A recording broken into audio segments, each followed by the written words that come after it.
32 is not a random number. They represent the 32 boroughs or areas of Greater London. And when you're 450 feet right at the very top, on a clear day, you should see all 32 boroughs. And it was built on the Gothic looking building is Whitehall Court Mansions, the former home of the National Liberal Club, the wartime head office for Sir Winston Churchill during the Second World War. This is now part of the 5-star Royal Horse Guards Hotel. That's a 5-star hotel to your left. The first bridge, the Charing Cross Railway Bridge, either side the Jubilee Walkways, an old tradition. Wave at anyone walking across these footbridges. If we're going to wave back, that's 5 years of good luck. If they don't wave back, that just means they're from London. Keep sliding, keep waving. And if we're going to wave back on this one, well, that's 5 years of bad luck. Just leveled itself out. So we're all right. We're all right. We're still on level. And it was built for the Festival of Great Britain of 90. The stone Egyptian column on the embankment wall, and that is Cleopatra's Needle. It is said to be over 3,500 years old, given to this country by a thankful Egyptian government for Nelson's victory over Napoleon at the Battle of the River Nile. I do say given very loosely.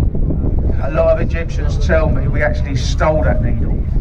I say to them, I don't think we'd have stolen it. We must have found it, but it lies off there in the embankment. A twin stands in Central Park in New York, in the western side of the park in New York City. The bridge, ladies and gents, the Waterloo Road Bridge, affectionately known as the Ladies' Bridge. The reason behind that, over 85% of the labour force on the reconstruction of this bridge were in fact female. Rebuilt during the Second World War when there was a shortage of male labour, and it was built by the landowner, the Ladies of London. Opened in 1945, it's faced off of a very expensive self-cleansing Portland stone. A different kind of stone to the building on our right, and this is concrete. The flashing illuminated signboard, and you can see the National Theatre. Our National Theatre to your right hand side gets voted year after year by London's leading architects to be one of the ugliest buildings on the banks of the River Thames. But that old saying, folks, never judge a book by its cover. 3 superb theatres, auditoriums of inside the one building, the largest, and that is the Olivier, named after Laurence Olivier. Across to our left-hand side, ladies and gentlemen, you'll see a white vessel with a yellow funnel, and this is the Wellington. She was a former sloop for the New Zealand Navy. She was given to this country by the New Zealand Navy for all of our master mariners. That's all of this country's retired sea captains. The president of the club was Prince Charles. It is now his son, Prince William. To the stern end of the Wellington, the red flag. On the embankment wall, ladies and gentlemen, you will see a stone archway. Now this is Temple Arch or Temple Gate, and that is a boundary between 2 cities. We are leaving the city of Westminster. We are about to enter the city of London. You see the 2 silver griffins either side of the roadway. They guard every major entrance into the 1 square mile city of London. Some cities, it measures just the 1 square mile, originally named Londinium when the Romans first landed all those years ago. The start is Temple Arch, the finish is Tower, the 1 red brick building. The landmark is the tower on the roof. In the windows it spells out the word OXO, and that's a stock cube. You add boiling water to make a gravy sauce, produced in Stamford Wharf years ago. Now luxury riverside apartments. On the roof of those apartments, that glass roof, a Harvey Nichols restaurant, and that's a very expensive but a very nice restaurant overlooking the River Thames, voted within the top 10 restaurants here in London. The building next to it, Sea Containers House, this was going to be known as the King's Reach Hotel. The company financing the project became bankrupt. Seacon, a very large shipping agent, They bought the building, turned it into their main London head offices, and it is now an office and hotel complex, and that's Sea Containers House to your right. The bridges ahead of us, ladies and gentlemen, these are love hearts on these pulpits. Now there are two very close bridges, and these are referred to as the Tunnel of Love, what we're going to go through. And legend has it, ladies and gents, as we go through this red bridge, the first bridge, if you turn to your loved one and you give them a kiss, you'll be granted many, many years of happiness. So don't be shy, pucker up. We're not there yet, sir. Please don't rush up all at once. Still waiting to remain. The old Alexandrite, the skyline, the golden cross, the grey dome of St. Paul's Cathedral. St. Paul's Cathedral, considered by many to be Sir Christopher Wren's masterpiece. 300 the love, they, and I quote, he said, "There's nothing wrong with my bridge, I just place one foot in front of the other." There you go. To our right hand side, behind the trees, a white replica of William Shakespeare's Globe Playhouse Theatre. The Globe Theatre, the brainchild of a gentleman called Sam Wanamaker. He was an American film producer and director. He sadly passed away before the building was ever completed. Took him over 20 years to get permission for that building to stand there.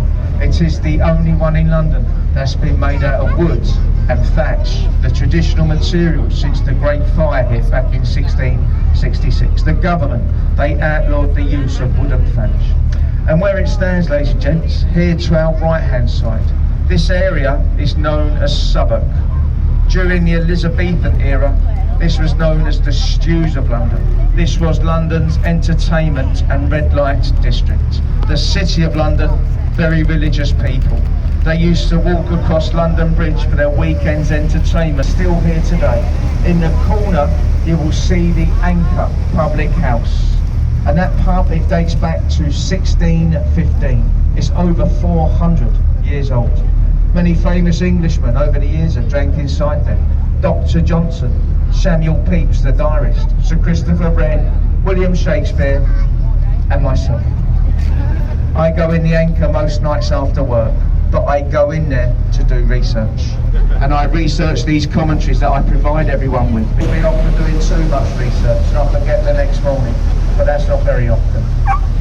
To your right, ladies and gents, you'll see here an old pirate ship moored in St Mary Overy Dock, and that's a replica of Sir Francis Drake's ship, the Golden Hind. Unfortunately, not the original. Built down in Appledore in Devon, but it's actually traced Drake's voyage around the world twice. It's a tourist attraction undergoing a bit of renovation at the moment, and hopefully it will be open once again. And that's the old Golden Hind to your right hand side. Also to our right hand side, if the weather stays nice for you, a lovely place just behind these buildings you can visit is called the Borough Market. The Borough Market here in Southwark, all around the world. And it's just behind the Southwark Cathedral here to our right. And there's been a place of worship on that site since the 14th century. Gents, the new London Bridge. It's not much to look at, this bridge, it's more about the...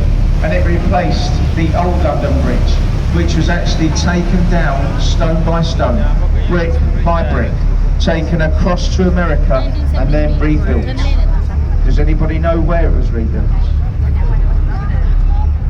Lake Havasu, Arizona. That's where the old £5 million.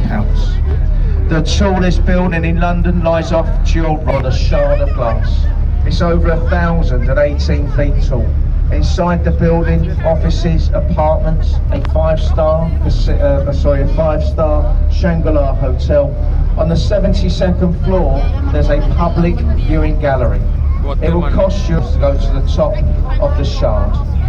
People standing at the top of a viewing gallery of number 20 Fenchurch Street, home to the Sky Garden. You can go to the top of that building completely free of charge. 2 restaurants, a bar, a viewing platform and an indoor Sky Garden. The Sky Garden London to your left. Save your money, go to the top of that building.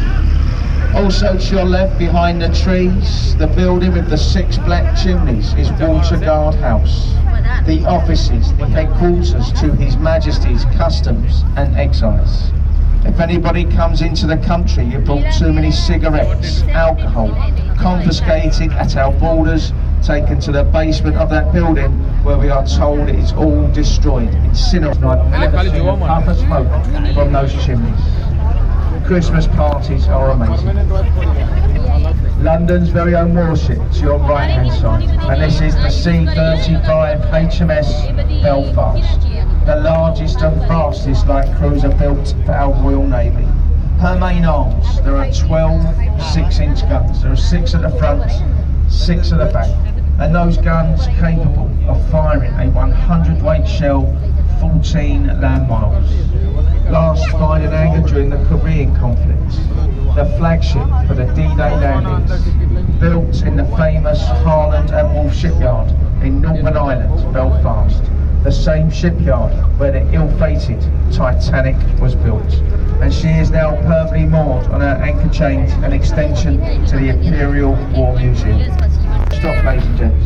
What we're going to do, so we're going to take you closer to the bridge ahead of us. We're going to turn the boat round so you can get some lovely photographs of the bridge. Before we do that, we bring you down here so you can get some nice pictures of the building to your left hand side. Castle in the centre, the Norman Keep, built during the reign of William the Conqueror back in 1078. The surrounding buildings, these were added to by various kings and queens, reigning monarchs over the years. It's been many things in its time: a royal zoo, a fortress, a royal mint, a menagerie. It's most famously known as a place of imprisonment and execution. You can see on the river wall just the top of a bricked up archway, but the right and above it, entry, Traitors' Gate. And that's where traitors found guilty